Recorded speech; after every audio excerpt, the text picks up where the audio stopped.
Pod 2Cast. Oferecimento. Tradição Comedoria. Especialistas em carnes e massas. Peça seu almoço pelo delivery. 997535235. Restauro, funilaria e pintura. Serviços automotivos de qualidade. Informações 996385706. Lideri. Internet para sua casa, empresa, feiras e eventos. Siga no Instagram @Lideri Telecom. Lideri. Grandes conexões acontecem aqui.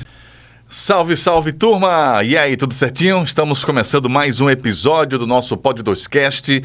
Bom dia, boa tarde, boa noite, boa madrugada. Você que chegou até aqui e ainda não se inscreveu, por favor, se inscreva no nosso canal Pod 2Cast, para a gente poder crescer essa comunidade, fortalecer e trazer mais conteúdos, né? Se inscreva, toque o sininho e compartilhe. A gente agradece muito.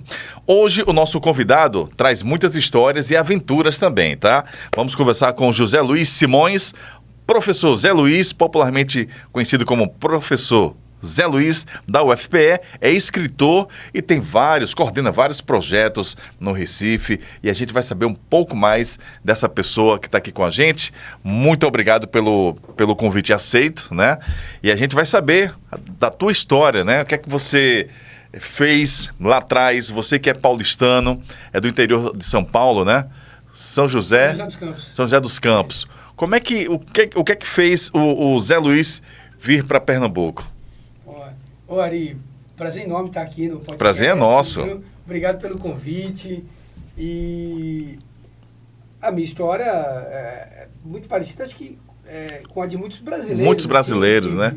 Que saem lá de baixo, que é humilde, classe baixa, né? Pobre, e que sonha em... Isso. Em ter uma vida melhor, né? Ter uma vida melhor, arrumar um bom emprego, tal, né? Ajudar a família. Então, o que me trouxe para cá foi o concurso público. Né? Eu sou do interior de São Paulo.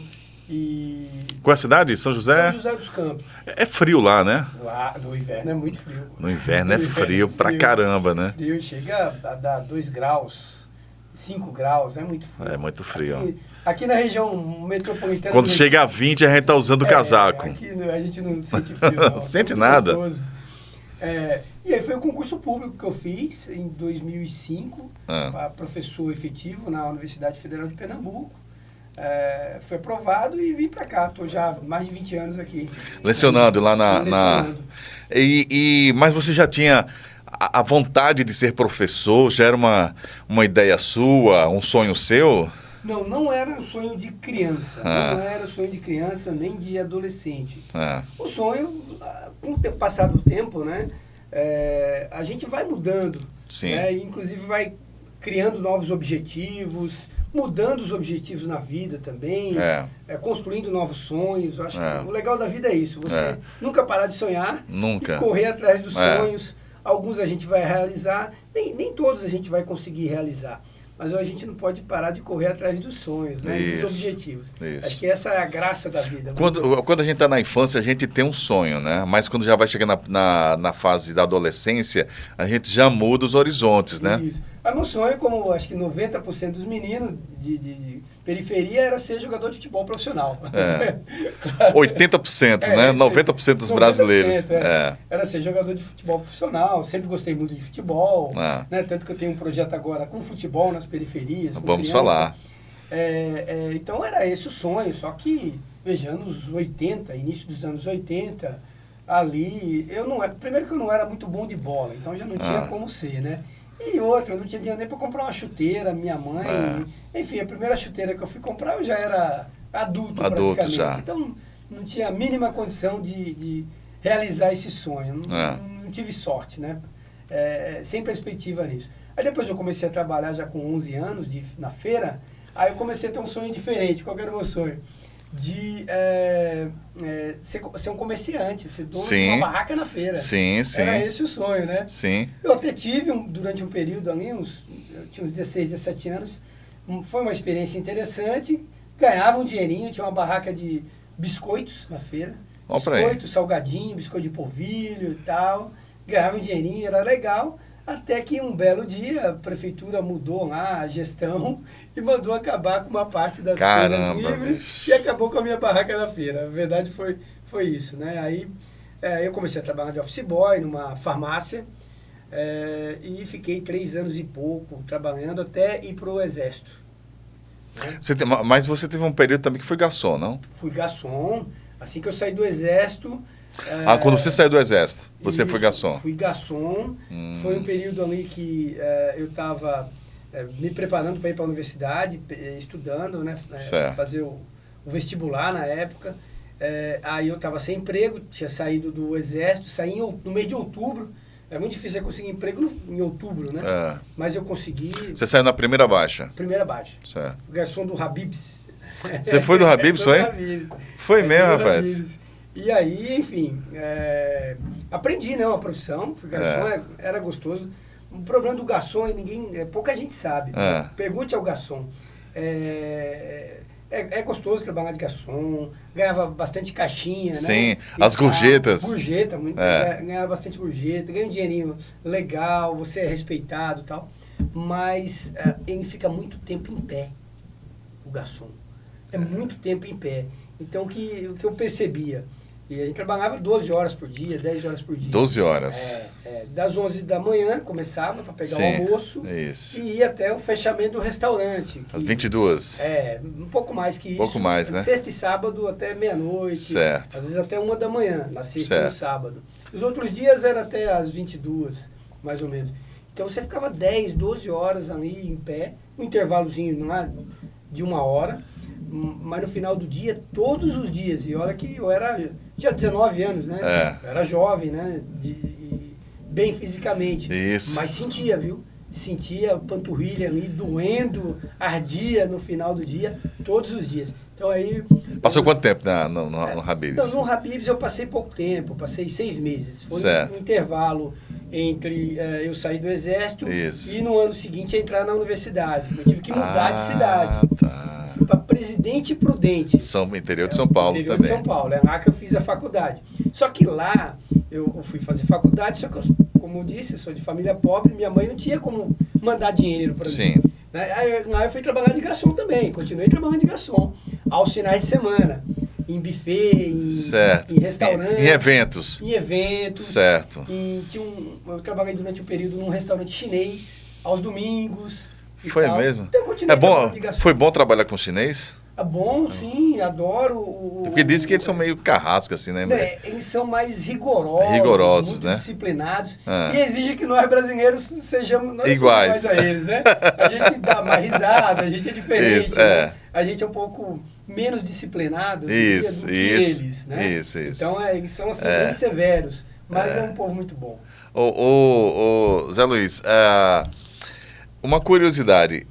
Aí no Habib's vocês começam praticamente assim, de 11 horas, né? O almoço de vocês têm turnos diferentes? Você para almoçar de 3 da tarde ou almoça antes? Como é que é? Não, eu lembro quando eu trabalhava no Habib's, a gente almoçava antes. E não era a comida que vendia, era uma comida diferente. Como a maioria dos restaurantes deve fazer com seus funcionários. Arroz, feijão, uma carne lá, uma salada. Pronto. Não era comida lá, não era a esfirra do Habib's, não era o tabule, não era as comidas, né? Era comida, né? Certo. Que a gente Caramba, então tu almoçava antes das 11? Almoçava antes. Almoçava antes. Tem que tomar café de 5 da manhã. Almoçava antes para pegar o horário do almoço, de pico ali, né? Trabalhando. E aí, lá pelas 4 horas, 5 da tarde, por aí, tinha um intervalo ali de 1 hora que era para descansar. Que aí, nesse horário, podia sair do restaurante, dava uma volta na cidade, ali no centro, sentava, né, na praça e depois voltava para a maratona da noite. Noite. Aí começava ali às 6 da noite e ia até 10 da noite, 11, meia-noite. Certo. E a parte da janta, que horas? Antes das 4 também? Começava ali 5h30, 6 horas. Certo. Né, o movimento no restaurante. E aí o pique era esse, entre 6 horas até umas 9 da noite. Um movimento muito grande. O Habib's ali nos anos 90 era o maior, ainda, né, um dos maiores concorrentes do McDonald's. Sim. Então era uma novidade, né, na época. E muito frequentado lá na minha região. Certo. Fazia fila no restaurante. Aos sábados, fila de virar quarteirão para a pessoa ter acesso ao restaurante. Foi um fenômeno naquele período. Isso. Esse restaurante. Anos 90, né? 90, quando chegou, né? Foi. Anos 90, quando começou. Agora, o grande sucesso ainda são as esfirras. Eu adoro as esfirras. Sim. Né? Ele é uma rede, né? Uma franquia que cresceu e em alguns lugares ficou forte. Em São Paulo é muito forte essa rede. Tem na Argentina, tem alguns outros países, né? Concorre com o McDonald's, Burger King, é um concorrente, essas né? redes, E ele consegue aí ter um bom desempenho. Aí em 2005 você foi aprovado em concurso público aqui para a UFPE. Aí você atua na universidade ministrando aulas em cursos de graduação e pós-graduação. E aí, esse desafio foi de você vir para cá, tentar esse concurso, você veio sozinho, né? Você e Deus. Conta pra gente essa experiência aí. Antes de vir para cá, quer dizer, isso foi até tranquilo. O difícil foi terminar a faculdade com pouco recurso, né? Isso. Trabalhando e tal. Você tem quantos filhos? Eu tenho 2 filhos. Não. Você tem quantos irmãos? Sou eu e mais 3 irmãos. Mais três. Todos ficaram em São Paulo? Todos estão lá. Né? Certo. Moram perto da minha mãe, todos estão O desgarrado foi o Zé Luiz. Desgarrado sou eu. Estou sempre indo para lá, né? Dia das Mães, Natal e tal, festas. Nas férias vou para lá. Mas eu saí e não voltei, né? Desde que fui fazer a universidade. Certo. Aí fiz faculdade, sou formado em Educação Física, trabalhei na área um bom tempo, dei aula em escola pública, dei aula de natação, fui professor de natação, dei aula em academia, dava aula de futebol também aos domingos, no período em que estava no final da faculdade já. E aí eu comecei a ter um novo sonho. Qual que era o sonho? Ser professor universitário. E para ser professor universitário, você tem que fazer mestrado, tem que fazer doutorado. Aí batalhei para fazer o mestrado. Fazer mestrado eu reprovei 5 vezes na seleção de mestrado. 5 vezes. Assim, na primeira eu achei que ia passar de primeira, porque sempre fui um cara ali disciplinado, focado, mas não passei na primeira. Aí tentei a segunda, terceira, quarta, quinta. Na 6ª tentativa eu entrei no mestrado, fiz o mestrado, fui um bom aluno, fiz uma boa dissertação, fiz o doutorado. Na 2ª tentativa entrei no doutorado, que também tem muita barreira, né? Não é fácil.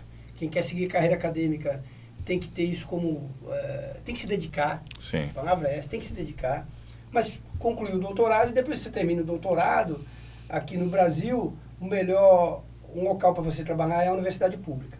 Já dei aula em universidade privada, quando fazia doutorado dei aula em 3 universidades privadas, né?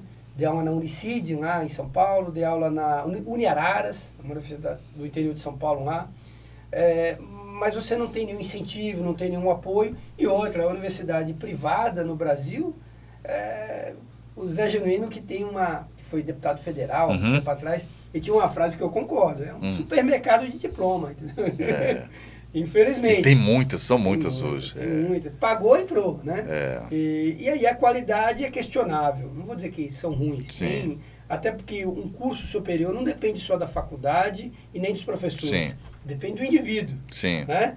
Numa mesma faculdade, você vai ter um cara que vai ter um excelente desempenho profissional e vai ter um cara que nem vai seguir a carreira, ou vai ter um mau desempenho profissional. Então, quando a gente é adulto e está na universidade, o desempenho é muito mais individual, da pessoa se dedicar, do que da instituição. Né? É claro que a instituição acaba ajudando. Sim. Né? Se for uma boa instituição, tiver bons professores. E nesse sentido, as universidades públicas, elas têm esse histórico positivo em relação a incentivar, ter bons professores com uma remuneração melhor e tal. Então, o meu caminho natural foi esse. Nessa direção, aí eu procurei fazer concurso público, tentei no Paraná a primeira vez, não consegui. A segunda vez foi aqui na Federal de Pernambuco, né? Tinha uma vaga, um edital na área em que eu atuava, que eu tinha experiência, né? Que é a metodologia do ensino da educação física, práticas de ensino em educação física escolar. Eu pesquisei isso, trabalhei com isso. Aí passei em 2005, vim para cá e já estou aqui há mais de 20 anos, fazendo história, vivendo e trabalhando. E aí, nesses 20 anos, você também, com alguns parceiros, escreveu livros também, né? Agora você tem um livro que foi o último de 2021, que é Ser Feliz, a saga de um brasileiro que viveu na periferia. Eu perguntei a você, antes da gente começar aqui nosso podcast, se retrata um pouco da tua história, mas é um personagem, né, que você criou, mas que esse livro traz também alguns momentos da tua história, mas não é um livro, uma biografia, Sim, não é? sim. Fala um pouco desse... Ali na época em que eu comecei a fazer faculdade, fazer mestrado, eu comecei a alimentar um sonho de escrever um livro de romance, né? Sim. Escrever um livro de romance. Aí eu escrevi outros livros na área, em parceria com outros pesquisadores, na minha área profissional, que é educação física, que é políticas educacionais e tal. Mas o romance não é da minha área, né? Não sou literato, não sou erudito e nem sou da área de letras, né? Sim. Mas eu sempre me interessei, sempre gostei. Eu li Humberto Eco, um livro dele, O Nome da Rosa. Falei, cara, que coisa maravilhosa, né? Uma pessoa escrever um livro com aqueles conteúdos, com aquela história, com aquela erudição. Sim. Então, aqui no Brasil também, Jorge Amado, né? Sim. O Dona Flor e Seus Dois Maridos. Sim. Eu não assisti o filme, mas eu li o livro. Claro. Né? O livro é fantástico. Aí eu tinha o sonho de escrever um livro de romance, e aí, até que em 2021, na pandemia e tal, eu já estava juntando material, tinha as ideias, fiz o livro, publiquei esse livro, chama Ser Feliz, né? A saga de um brasileiro que... da periferia, né? Que vive na periferia. Que vive na periferia. Na periferia. Que é a história de um personagem chamado Zeca. E é um personagem inspirado em alguns momentos da minha vida. Não é autobiografia, né? Sim. Não é a minha história de vida. Sim. Mas inspirado em algumas... Mas tem umas passagens. Tem algumas passagens que foi, eu passei por isso e deixa eu colocar isso na história desse personagem. Então ficou legal, porque começa a história do cara tentando dormir à noite, né? Porque ele era adolescente, tinha que acordar de manhã para trabalhar e não conseguia dormir. Por quê? Porque na rua que ele morava, na periferia, um calor danado, na comunidade, as crianças na porta da janela dele brincando, jogando bola, brincando de queimado. E enfim, eu não conseguia dormir por causa do barulho. Sim. Né? Onde ele morava ali na coisa. Então começa a história assim, contando ali um pouco do bairro dele, que muita gente fumava e jogava lixo no chão, enfim, o cotidiano da periferia, né? Sim. As pessoas viviam em dificuldade, porém tinha muitas pessoas que tinham uma visão de mundo solidária, né? Honestas, trabalhadoras, ou seja, você... o fato de você ser pobre, o fato de você ser da favela, da periferia, não significa que você vai escolher o caminho errado. O caminho errado. Ao contrário, né? Ao contrário, a maioria das pessoas que moram nas favelas, na periferia, a grande maioria são pessoas honestas e trabalhadoras. A grande maioria. Com certeza. A grande maioria, né? Com certeza. Aí, claro, né? Tem algumas pessoas que acabam indo para o caminho das drogas e tal, mas é minoria. Minoria, assim como se você pegar as pessoas... que não tiveram a infância nas comunidades, mas também que optaram por... Nem todo mundo que nasceu em berço de ouro é honesto.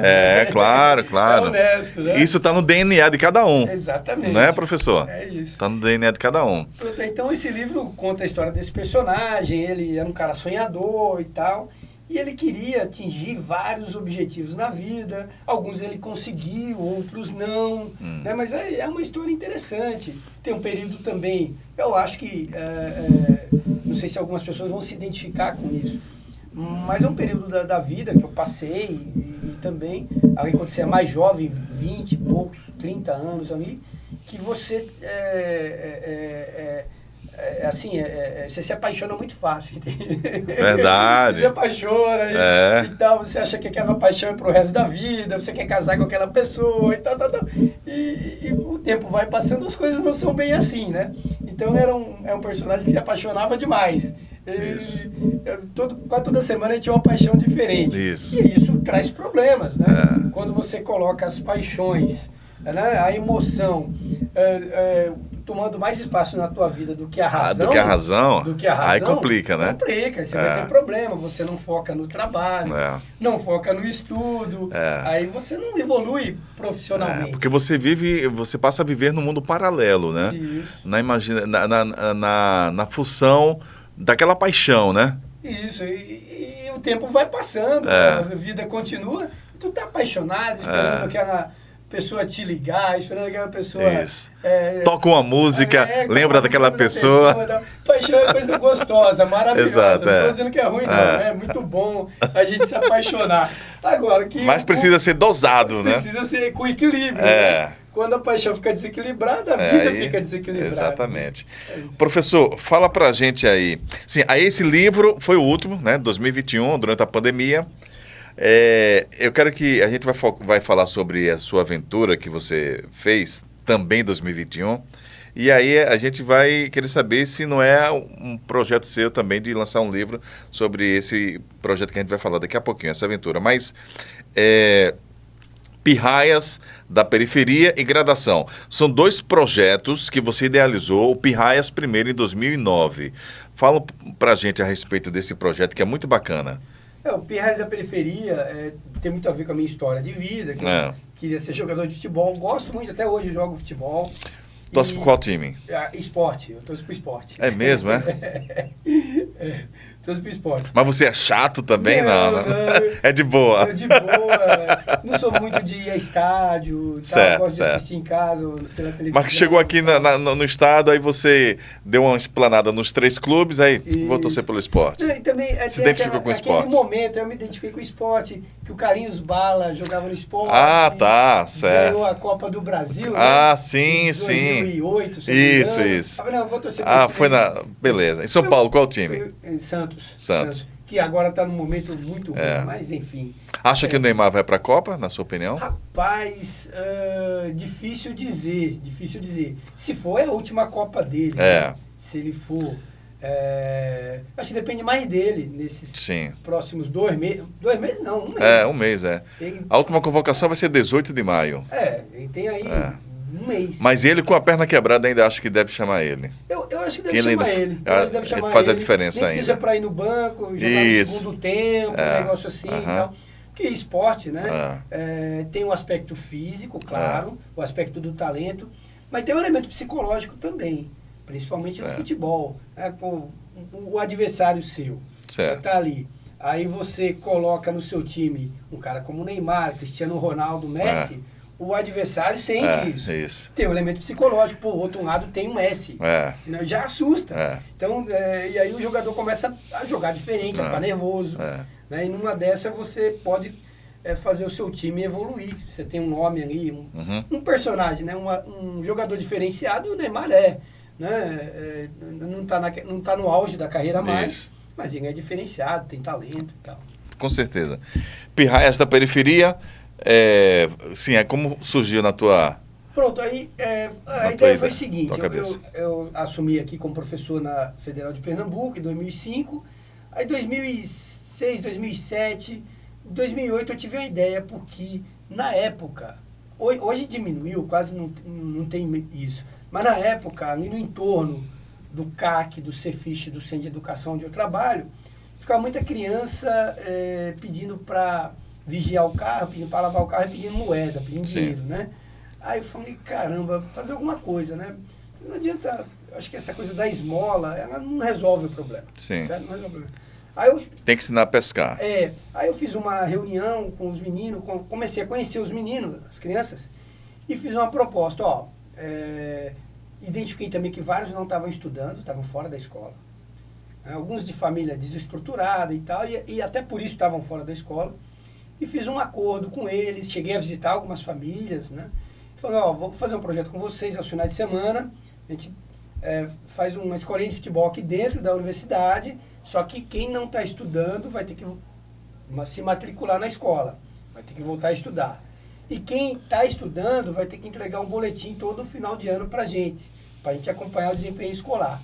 E aí escrevi o projeto foi aprovado pela reitoria, pela pró-reitoria de extensão, na época, e enfim, comprei lá na época algumas bolas, uns coletes, E começou o Pirraias da Periferia funcionar dentro da Universidade Federal de Pernambuco todo sábado de manhã. Consegui estudantes voluntários e o projeto foi crescendo, foi ganhando corpo, foi ganhando também espaço... Isso voltado só para o esporte, né? Para o esporte. A ideia é ter a parte esportiva aos sábados, todo sábado. Certo. E um acompanhamento escolar dessas crianças. Sim, sim. Dessas crianças. Para saber como é que estão indo na escola, envolvendo o pessoal da pedagogia também e tal. Um projeto ali multidisciplinar, envolvendo a educação física, pedagogia, psicologia. E o projeto foi crescendo, algumas crianças depois foram fazer teste em clubes, acabaram entrando, alguns entraram na base do esporte, do Santa Cruz e Legal. tal. Mas o objetivo do projeto não era formar atletas. Certo. Era aquela coisa de tirar as crianças do cotidiano, ali, mostrar um caminho diferente para elas. Né? Certo. Mostrar que se você pode ser alguém, você pode realizar seu sonho, você pode ser um jogador de futebol profissional. Agora tem que se dedicar. E se não for jogador de futebol profissional, você não pode parar de estudar. Sim. Você tem que buscar conhecimento, né? Estudar, terminar os estudos, tentar fazer uma faculdade, né? Ter uma profissão e ter uma vida bonita pela frente, ajudar a tua família e tal. Que no fundo é o que toda essa criançada quer, de 9, 10, 11, 12 anos, que vem da periferia, que é pobre. Ele quer ter um futuro para ajudar a mãe, ajudar o pai, ajudar a mãe. Né? Ele quer arrumar um emprego, porque nem vê. A criança percebe que a família é pobre, que a família é carente. E a criança, quando eu crescer eu quero ajudar. Eu era assim quando eu era criança, e imagino que as crianças são assim, até hoje, né? Vê ali a dificuldade do pai, da mãe, comprar um negócio, comprar um tênis novo, não sei o que e tal. E a criança, é o sonho da criança, né? Ajudar a família, de todo mundo. E aí o projeto foi tendo bons momentos, consegui recurso com o MEC em algumas edições, né? Em alguns anos. Consegui até emenda parlamentar em alguns anos também.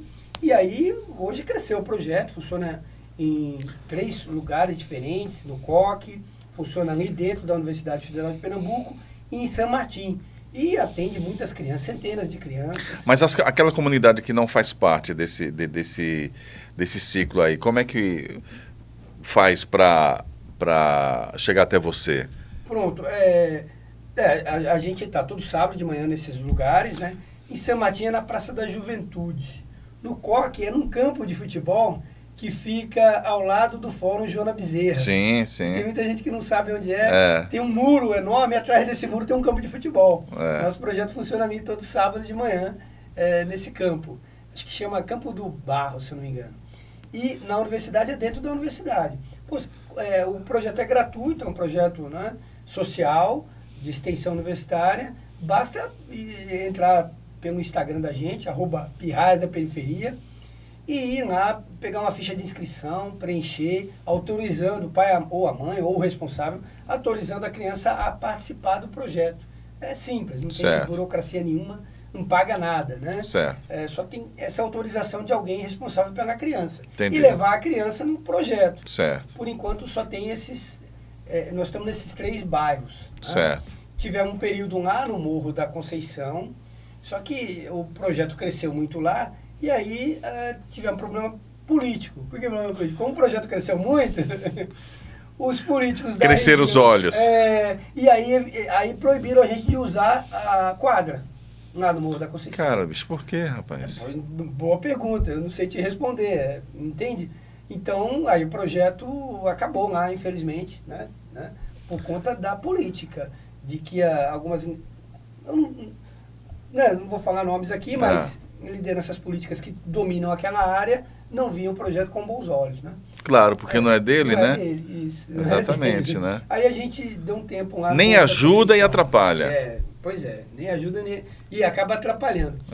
Mas em São Martim funciona muito bem, no COC, já tem vários anos lá no COC, quase 10 anos. E na universidade, dentro da universidade, estamos aí há 15 anos, 16 anos, trabalhando com as crianças. Agora, tem outro projeto seu que é graduação também, né? Aí já é voltado mais para a área de educação. Graduação, preparatório para o Enem. Para o Enem, Isso. Certo. Você coordena aí uma equipe também de voluntários, professores, né? Professores voluntários, é uma equipe projeto começou em 2019. A ideia nem foi minha, né? A ideia foi de estudantes do curso de Biologia lá da Federal de Pernambuco. Certo. Na época, tinha a ideia, professor, a gente quer criar um pré-vestibular aqui, um preparatório para o Enem, só que diferente, né? Voltado só para quem é da baixa renda. Quem é de baixa renda, gratuito e sem preconceito também. Travesti, trans, negro, periferia, tá? Só que não estamos achando ninguém para assinar por nós, para encampar esse projeto. Para executar. Para executar e para assumir a responsabilidade do projeto. O senhor topa? Foi, rapaz, pode contar comigo. Achei legal aí a ideia. E é isso mesmo, a universidade pública é de todo mundo. Ela não é de uma elite que consegue acessar ali com muita dificuldade. Ela tem que ser de todo mundo. E todo mundo paga a universidade pública. Então, vamos embora. Aí, desde 2009, temos lá o Gradação, o Instagram, @gradacal, né? Gradação sem acento. E a gente tem tido um bom desempenho, uma boa procura também. É um preparatório para o Enem gratuito, funciona todo sábado, das 9 da manhã às 4 da tarde, dentro do Centro de Educação, lá da Universidade Federal de Pernambuco, com professores voluntários, né? E alguns, o legal, quando o tempo vai passando, você vai colhendo os frutos, né? Colhendo os frutos. Alguns professores hoje são ex-alunos do projeto. Oh, que legal! Né? São ex-alunos do projeto. Então, ele já está se retroalimentando. Ou seja, a pessoa passa pelo projeto, né? Entra na universidade, se forma e volta para ajudar no projeto. Oh, legal, então, cara. isso já está acontecendo com a gente. Então, nós não temos mais falta de professores voluntários. Sim. Porque os próprios ex-alunos do projeto voltam para dar aula no projeto. Monitoram também, né? Monitoram. Então, é um projeto muito bonito, né? Porque tem um bom desempenho no Enem. Veja, a educação no Brasil, que é a minha tese de doutorado lá. A educação é um instrumento de distinção social. Sim, de separar as pessoas que têm mais acesso, que são mais qualificadas, têm mais oportunidades. Né? Exatamente. E as pessoas que têm menos educação, menos qualificação, menos acesso ao conhecimento, elas têm menos oportunidades. Então, a educação, ela separa as pessoas, né? Ela dá oportunidades para quem tem mais conhecimento, qualificação, preparação, e menos oportunidades, ou oportunidade nenhuma, para quem não tem conhecimento, para quem não se qualifica, para quem não tem oportunidade de fazer uma faculdade. Né? Então, um curso superior, hoje no Brasil, 10% só da população em idade universitária está na universidade. O que é essa população? São jovens de 17 a 25 anos. Né? Esse público, 90% não está na universidade. Né? Porque é a realidade do nosso país. A grande maioria não faz, não acessa o ensino superior. A grande maioria para ali no ensino fundamental, no ensino médio. E vai trabalhar, vai construir a vida e tal, porque não vê o ensino superior como acessível. Ou quando tenta, não consegue. Né? Não consegue ter um bom desempenho no Enem, não consegue, né, entrar numa universidade boa e tal, e acaba desistindo antes. Às vezes é a própria família. Que não estimula também, né? É a própria família que não estimula. Isso é um dado real, infelizmente, né? Professor, eu estou vendo aqui que em 2002 você ingressou no doutorado em Educação e concluiu a tese em 2005 com o tema Escola para as Elites, Cadeia para os Vadios. Isso, esse é o título da minha tese de doutorado. Escola para as Elites, Cadeia para os Vadios. Porque eu pesquisei a história da educação no Brasil no período da República Velha, ou chamada Primeira República, que era como era o Brasil no período de 1889 a 1930. Ou seja, 100 anos atrás, né? Certo. O que era esse Brasil?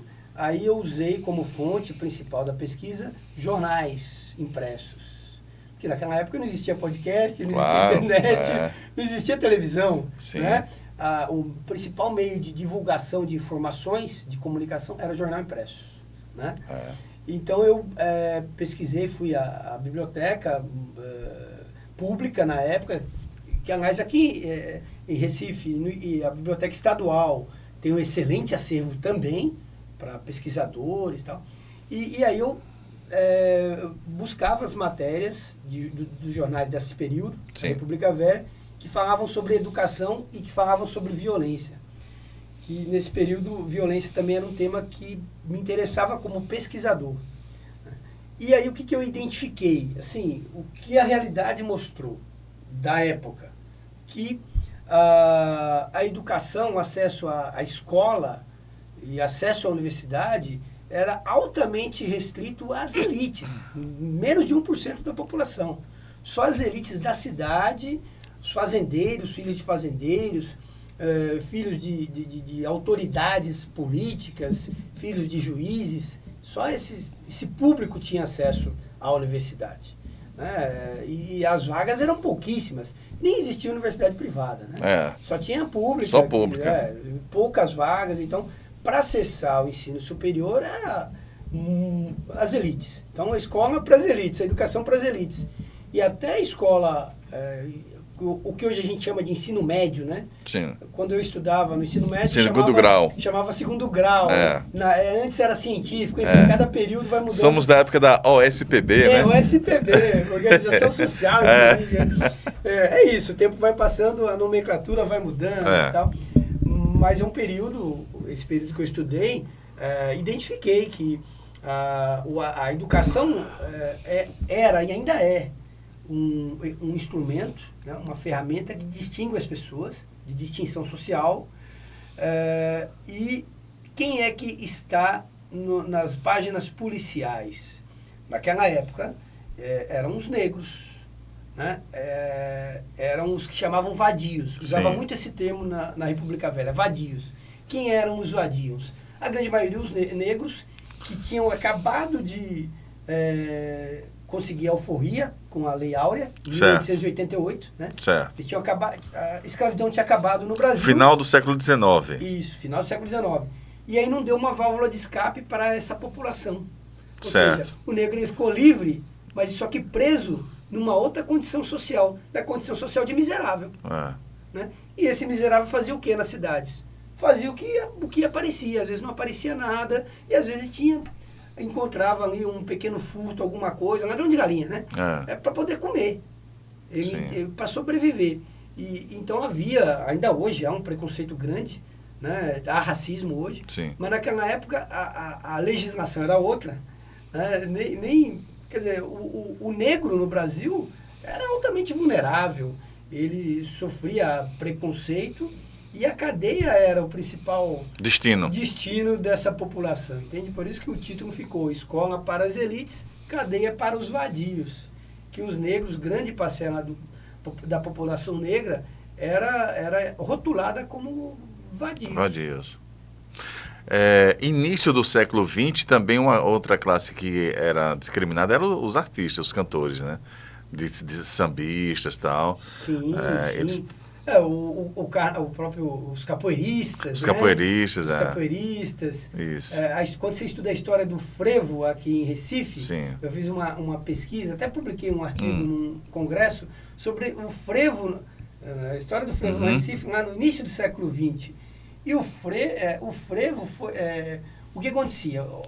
Os carnavais, né?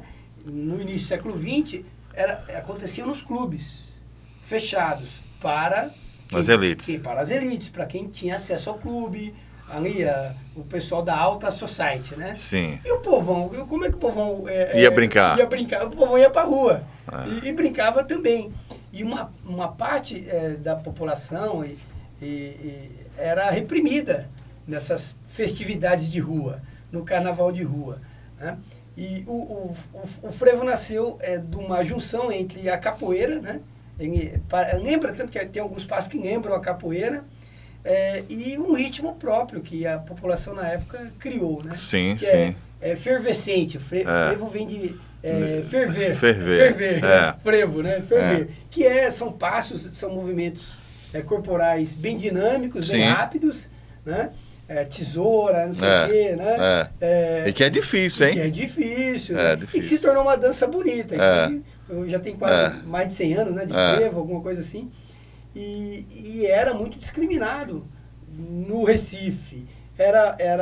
inclusive o carnaval da população pobre, né, era bastante vigiado pelas autoridades policiais e reprimido mesmo, ali no início do século XX. Ou seja, o pobre no Brasil, né, sempre agora melhorou um pouquinho mais, mas ele não tinha o direito nem de brincar o carnaval. Não podia nem brincar, que é a válvula de escape da população, o carnaval, né? Exatamente. Professor, vamos lá.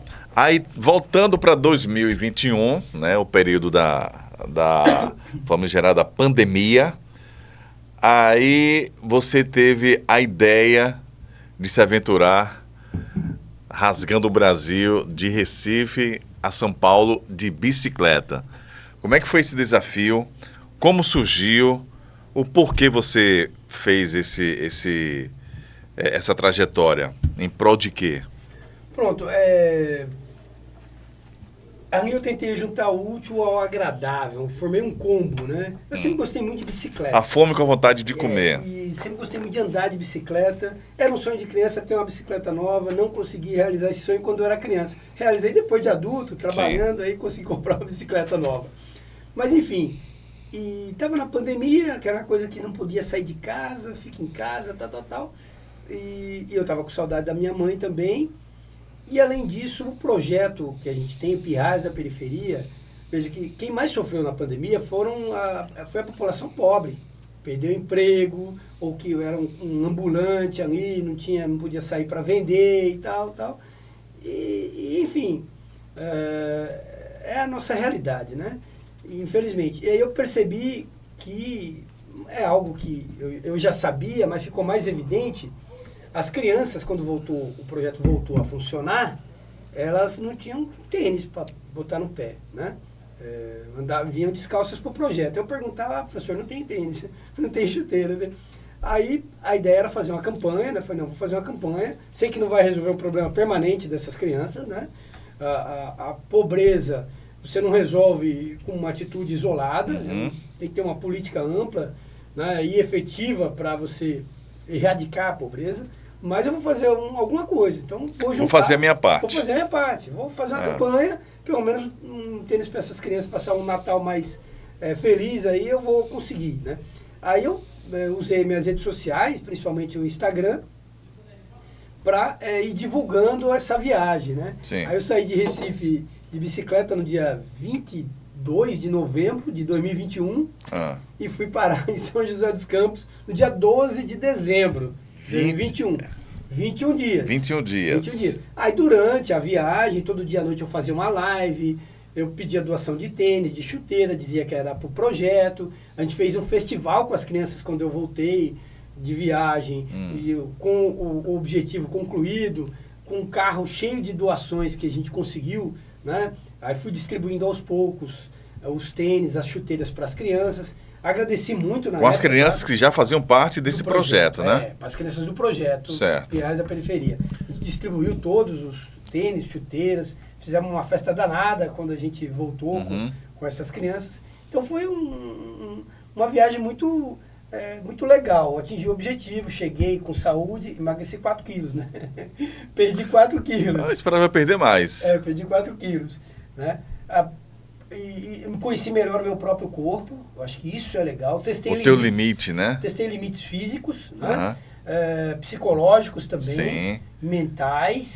Conheci, tem uma cidade chamada Fervedouro, nunca tinha ouvido falar, passei por essa cidade. Enfim, o Brasil é um país enorme, um país muito rico. Você só tem noção quando você faz uma viagem dessa do quão grande é o Brasil, né? Isso. O quão diverso. E o quanto o povo é bom. Tem muita gente boa. O brasileiro é um povo bom. Rapaz, eu lembro de tem muitas passagens. Falando dessa viagem aí. Eu quero primeiro saber o seguinte: você saiu do Recife. Quando foi que você, durante a viagem, você pedalando, você olhou para trás assim e fez: que besteira eu tô fazendo? O que é que eu tô fazendo? Vou dar vontade de voltar. Quantos dias depois você teve esse... Segundo, terceiro, quarto dia. Dá vontade. Confesso, né? Sou ser humano. Falo, rapaz, eu não preciso fazer isso. Exato. Tem outra forma de arrecadar. Podia arrecadar de outro jeito. Segundo, terceiro, quarto dia, eu confesso. Só com a mochila? Pois é, um outro erro da viagem que eu cometi. Eu botei uma mochila nas costas de uns 4 quilos. Com o quê? Com coisas básicas. Sim. Mas tinha camiseta, né? Sim, tênis. Algumas roupas, né? Certo. Não levei tênis. Só o do pé, Só o do pé. Uma mochila mais restrita Sim. possível, né? Com pouca coisa. Algum lanchinho? Biscoitinho? Não, sim, algum biscoito ali, certo. pouca coisa. Os documentos pessoais, a carteira, né? Sim. O celular ia acoplado ali na bicicleta, no guidão da bicicleta, e fazia live, filmava, tirava foto. Mas quando eu cheguei em Aracaju, ali foi no 7º dia quinto dia de viagem. Quinto dia de viagem eu consegui chegar em Aracaju. Certo. Quinto dia. E quando eu cheguei em Aracaju, eu falei, não, a mochila estava me matando. A mochila estava me matando. Imagina você pedalar 10, 12 horas por dia, com uma mochila de 4, 5 quilos nas suas costas. Tava acabando comigo. Aí quando eu cheguei em Aracaju, tive a brilhante ideia de botar uma garupa na bicicleta e amarrar a mochila. Sim. Aí eu botei a bicicleta, não tinha garupa. Aí eu instalei uma garupa, fui numa bicicletaria, Sim. instalei uma garupa. Adaptou, né? Adaptou. Uma garupa. Ah. Aí amarrei a mochila na garupa, aí a viagem fluiu. Aí do quinto dia... Tirou o peso das costas. Tirei o peso das costas, Ah. literalmente, tirei o peso das costas. Aí eu me senti mais leve, me senti Sim. mais forte e segui a viagem. Mas ali no 2º, 3º, 4º dia, com a mochila nas costas, né? Sem experiência, realmente... Os veículos ajudavam, tal? Tem algum malicioso que dava susto? Rapaz, Buzinava? Então, eu saí com muito medo, né? Ah. Claro, de sofrer algum acidente e tal, sabia, é um risco, né? Ah. Né? Então, mas falei, não, eu vou controlar, vou evitar, vou bem pela beiradinha, no acostamento, etc e tal. E eu tive uma grata surpresa, que eu não imaginava o quanto os caminhoneiros no Brasil são legais. Oh, que legal. O quanto, esse povo que anda pelas estradas, eles são muito legais. Olha, Prestativos, né? Não, a grande maioria, 99% dos caminhões que passavam por mim, ele tirava. Sim. Ele abria espaço. Sim. Só, claro, quando era mão dupla, a via de mão dupla, e vinha um outro caminhão, aí não tinha como ele tirar, né? Claro. Ele passava Sim. pertinho de mim, eu ali no equilíbrio emocional. Porque tem alguns trechos que não tem acostamento, né? Vários trechos que não tem acostamento. Aí tinha que tomar cuidado redobrado. E nesses trechos que não tinha acostamento, quando passava alguma carreta, algum caminhão, e que ele podia fazer isso, ele afastava, ele passava longe de mim. Ou seja, eu falei, caramba, os caminhoneiros no Brasil são pessoas, assim, muito legais, pô, muito legais. Teve foi até em Alagoas, que era um calor enorme ali, sei lá, era 1, 2 da tarde, e eu naquele morro subindo. O caminhoneiro, ele passou por mim, ele viu que eu estava sofrendo na subida. Ele percebeu que eu estava sofrendo para subir. O que ele fez? Ele jogou a rabeta do caminhão Da carroceria. para me pendurar. Isso, para você pegar carona. Foi porque aí eu falei, pô, tudo bem, deixa eu dar uma descansadinha. Aí eu segurei na rabeta, rodei ali 1 quilômetro, nem isso. Até porque é uma coisa perigosa fazer isso, né? Mas pelo menos 1 quilômetro eu fui arrastado pelo... Mas o perigo você já estava vivendo, né? Que foi de seguir. Agora, aventuras. Em algum local, ou em alguma cidade, você se deparou com pessoas inusitadas, assim, estranhas? Rapaz, tem duas, né? Tem várias, mas duas chamam... Você passou algum susto? Passei. Ali 2 vezes. Foram 2 sustos, né? Bom, o primeiro foi aqui em Alagoas, assim que eu saí de Pernambuco, acho que é Marechal Rondon, o nome da cidade, se eu não me engano. Não sei, tô lembrado agora. Assim que passa Maceió, tem uma cidade chamada... Em Alagoas ainda, essa cidade, certo. Aí eu estava ali, no sol, era mais ou menos na hora do almoço, meio-dia, 1 da tarde. Aí uma pessoa de moto, um motoqueiro, né, um cara de moto, ele me fechou e me travou. Ele parou assim, e me travou. Falei, pronto, perdi, né? Perdi. Esse cara, acho que ele vai querer roubar minha carteira, meu celular, e enfim, acabou a viagem, né? Ele me fechou e me parou. Aí eu esperei o que, né, parei, né, me fechou, parou a minha viagem, desci da bicicleta, né, e tal, esperei o que ele ia fazer, se ele ia puxar uma arma, o que ele ia fazer. Ele tirou o capacete, né, e olhou pra mim e falou, pra onde você tá indo?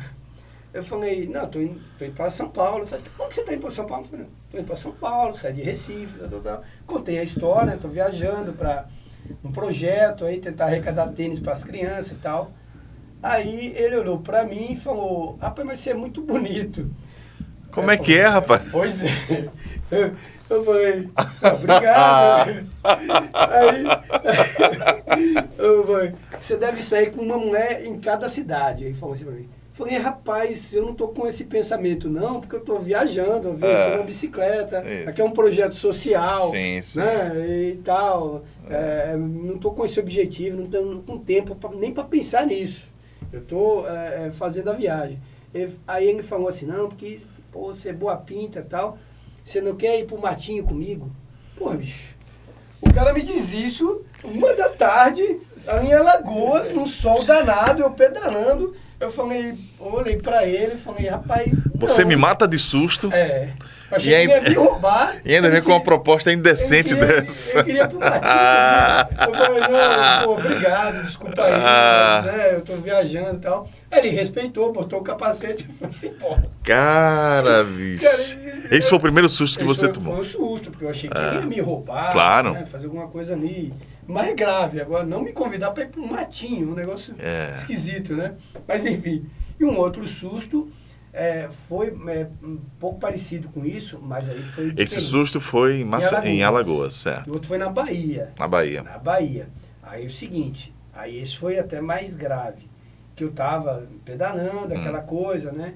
Aí, 2 motoqueiros, um piloto e o outro da garupa. Me fecharam também, foi pronto, agora... Isso que horas, mais ou menos? Não, isso era esse horário entre 11 da manhã, 10, 11 da manhã. Certo. 10, 11 da manhã. Agora não, agora você roubou. Agora eu perdi mesmo. Agora eu perdi mesmo, né? E o cara com um aspecto ali, assim, a gente não pode rotular as pessoas, nem ter preconceito. Mas é inevitável você... Cara cheio de é um anjo que parou aqui para... cara cheio de tatuagem claro. E tal, um perfil assim, nada contra suspeito. Tatuagem, pelo amor de Deus, não tem preconceito nenhum.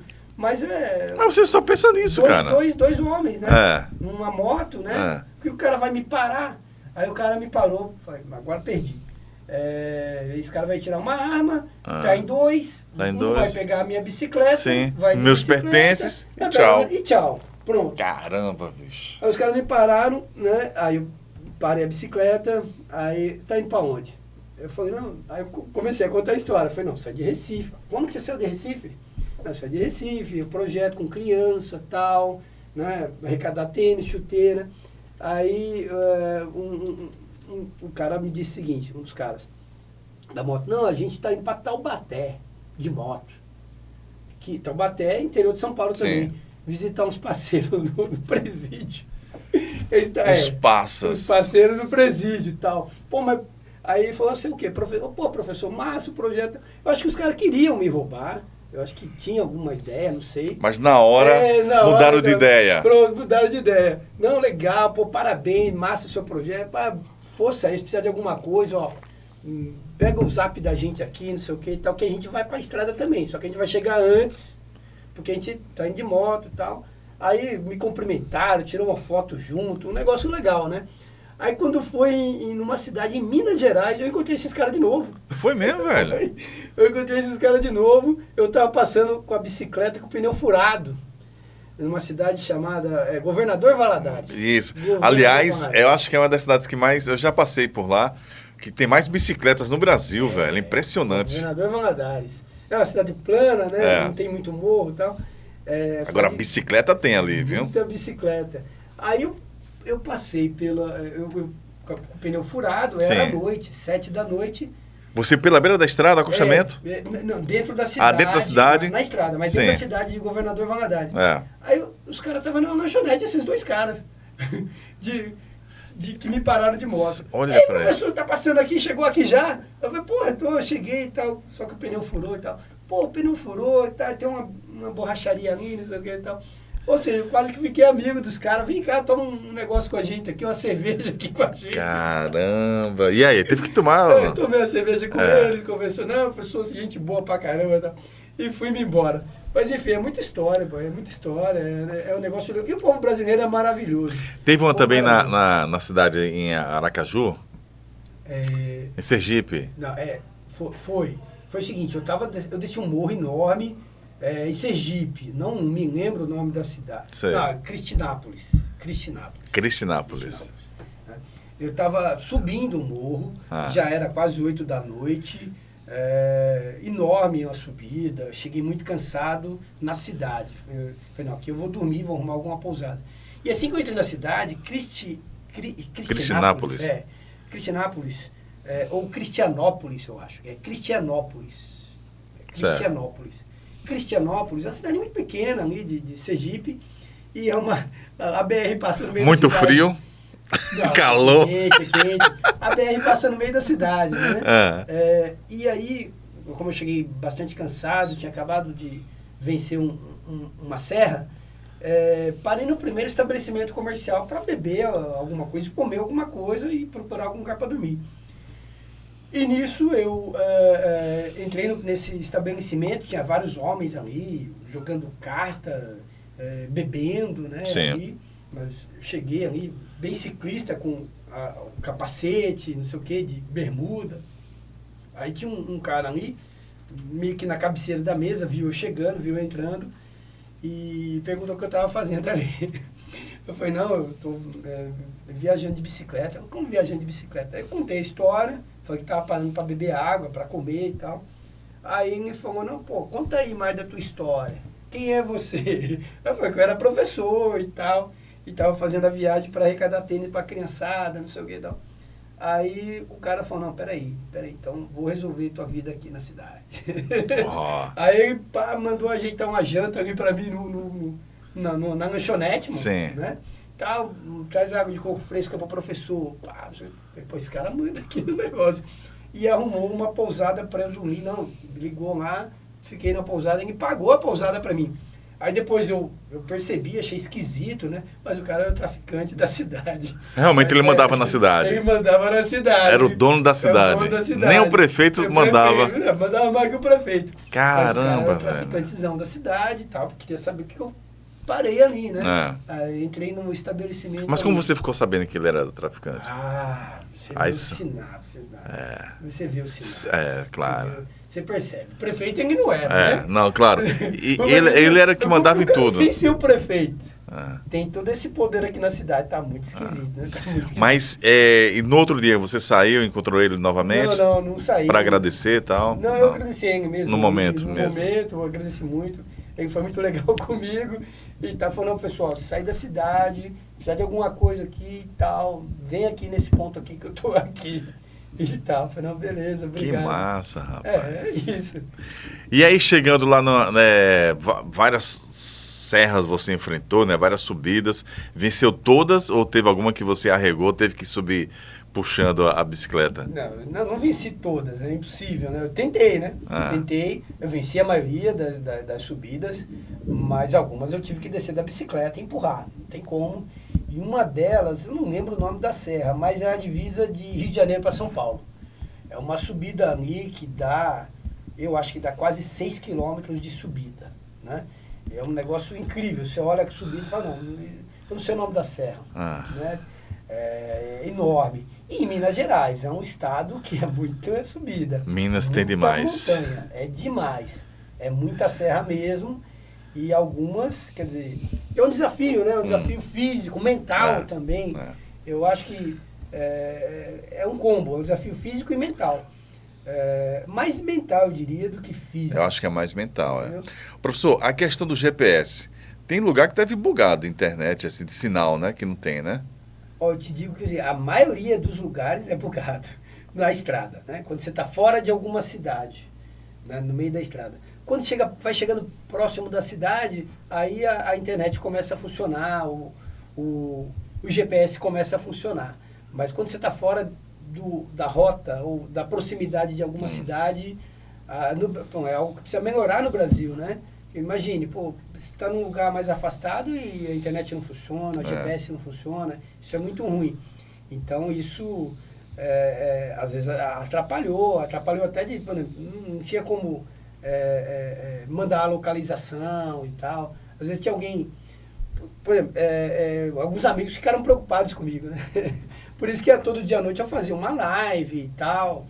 E, foi assim hoje e tal. Teve um dia até na live durante os 21 dias, todos os dias, você... Live, Aí teve um dia que eu fiz a live bem tarde, porque eu cheguei tarde também na pousada ali, e o pessoal ficou preocupado, mas eu fiz a live.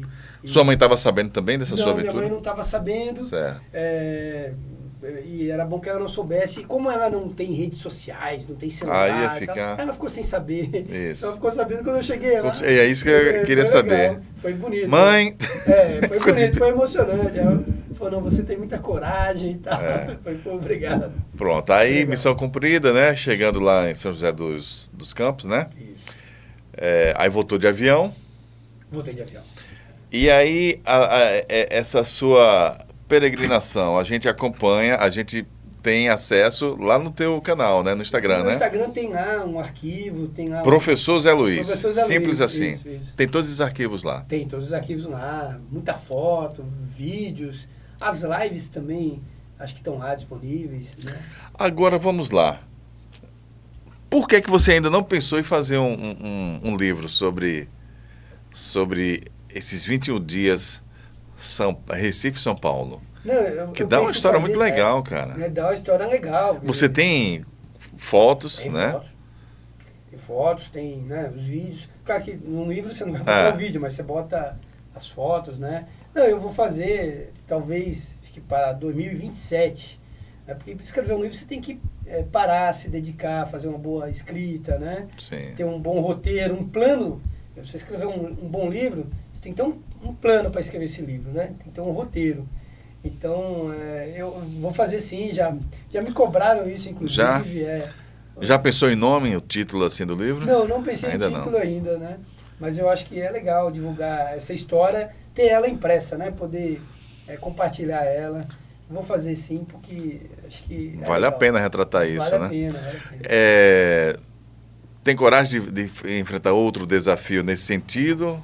Tenho sim, estou pensando ainda, não sei o destino, e também não sei quando. Agora, veja, eu tenho 53 anos de idade, né?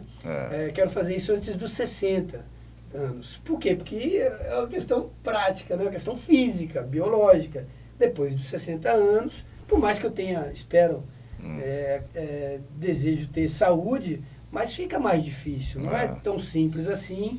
Uma pessoa, né, com mais idade, a verdade é essa mesmo, tem o mesmo desempenho físico. Né? Então, por mais que você queira, né? Por mais que você queira. O corpo... Claro, eu vi uma matéria recentemente, um senhor de 80 anos fazendo maratona. Não tem, né? Mas não é tão simples assim, não é todo mundo que consegue. Não é todo mundo que consegue, exatamente. O esforço físico, uma aventura dessa, uma viagem dessa, requer ali que você esteja bem fisicamente, mentalmente. E não dá para ser idoso para encarar isso. Professor, aí você anda de bicicleta todo final de semana? Quase todo final de semana, ando de bicicleta. Vai até Porto? Ciclofaixa e vai tal. até Porto e Galinhas de volta? Não? Já fiz isso, já fez. É gostoso, a viagem é bem tranquila. É um lanche, né? Para quem foi para São Paulo. É rapidinho. Professor, para quem quer ter acesso aos seus projetos... No Instagram, você falou, Pirraias da Periferia. Pirraias da Periferia, esse projeto com criança, né? Aos sábados. É só no Instagram, Pirraias da Periferia. Tudo junto. Certo. Né? E o Gradacão, que é gradação, né? Acento, certo. Aí tem tudo lá. Tem tudo lá. Todas as informações, como se inscrever. As aulas, inclusive, no Gradação, começaram sábado passado, nesse último sábado. Começou as aulas, estive lá com os estudantes, com os professores. Nesse próximo sábado estamos lá novamente. Certo. Então, é isso. O pessoal se preparando para o Enem, né? Isso. Com a gente dentro da universidade pública, gratuitamente, e, enfim, ajudando aí. Você já está bebendo na fonte, né? Jovens que estão sonhando, né? Ter um futuro melhor, ter uma profissão, em ajudar a sua família. estão lá conosco aos sábados. Certo, o projeto perfeito. continua. Ó, eu já faço o convite para esse teu próximo livro, hein? 2027. Sim. 2027. Né? A saga do professor Zé Luiz, sei lá, um título provisório, né? Para que você, quando for lançar o livro, você dá o toque aí para o Fernando, para a gente marcar um podcast aqui. Combinado aí, assim que esse livro estiver publicado, né? Sim. Aí a gente agenda uma entrevista aqui. Vem aqui para compartilhar esse livro. Perfeito. Professor, foi muito bom ter você aqui com a gente. Olha, Espero obrigado. que você tenha gostado também, tá? De passar para a gente a tua experiência. E espero também que vocês tenham curtido bastante aí esse nosso episódio, tá? Mais uma vez eu peço para que você que chegou até aqui, se inscreva no nosso canal para fortalecer nosso canal, compartilhe, e aí a gente agradece demais, tá certo? Professor, algum recado especial? Não, é isso, agradecer muito vocês aqui do podcast, Ari, é um prazer enorme ter prazer foi meu. Simpático, né? Equipe maravilhosa aqui. Obrigado. E agradecer esse convite, essa oportunidade. E a mensagem que eu gostaria de deixar é o seguinte: a gente nunca deve deixar de sonhar e nunca deve deixar de tentar realizar nossos sonhos. Perfeito. Que a gente vai conseguir. A gente tem que acreditar na gente, porque a gente vai conseguir, a gente merece ser feliz, a gente merece concretizar nossos sonhos, a gente merece ver nossos filhos, nossos netos e nosso país melhor e mais feliz. Só depende. É muito difícil para algumas pessoas, mais do que para outras. Mas só depende da gente. É isso, tem que sonhar. Tem que sonhar. Tem que sonhar e a luta. E executar. Gente, foi mais um episódio do nosso Pod 2Cast. Muito obrigado pela sua audiência e até a próxima.